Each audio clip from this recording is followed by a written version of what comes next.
ne i zum ati konsumatori edhe 3 kyçe tjera ilegale.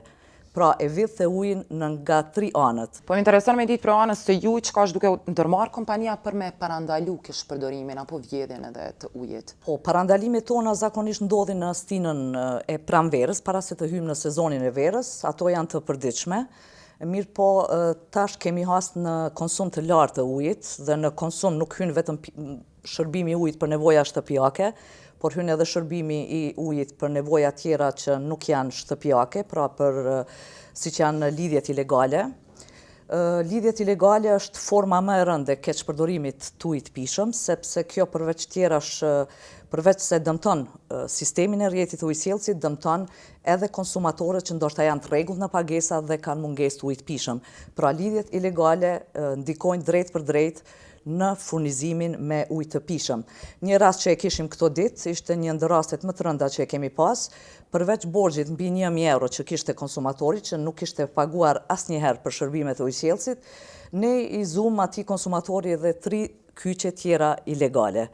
Pra e vidh dhe ujin nga 3 anët. Përveç një anë që e ka pas vetën, edhe 3 lidhje tjera ilegale, pra dhe menjëherë inspektorët tanë e kanë dërguar lëndët në zyrën ligjore, më pas zyra ligjore i dërgon për kallëzim penal.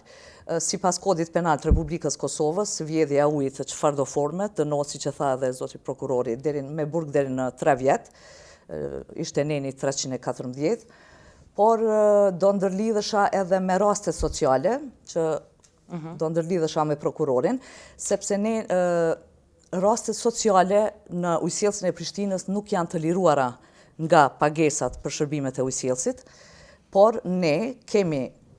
konsiderat gjitha rastet sociale, me përjashtim aty ku nuk kemi ndonjë njohuri, sepse për rastet sociale ne nuk i shkyqim nga sistemi publik i ujësjellësit, por i inkurajojmë ata që ujin ta përdorin në mënyrë të drejtë për nevoja higjienike dhe shtëpiake dhe jo për destinime tjera të paarsyeshme.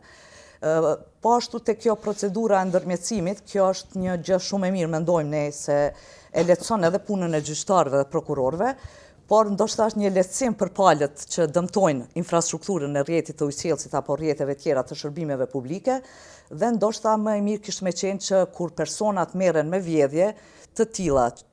jetike apo bazike, të mos ekzistonin lehtësira për këta, sepse atëherë edhe vjedhja do të ishte pak më e rëndë.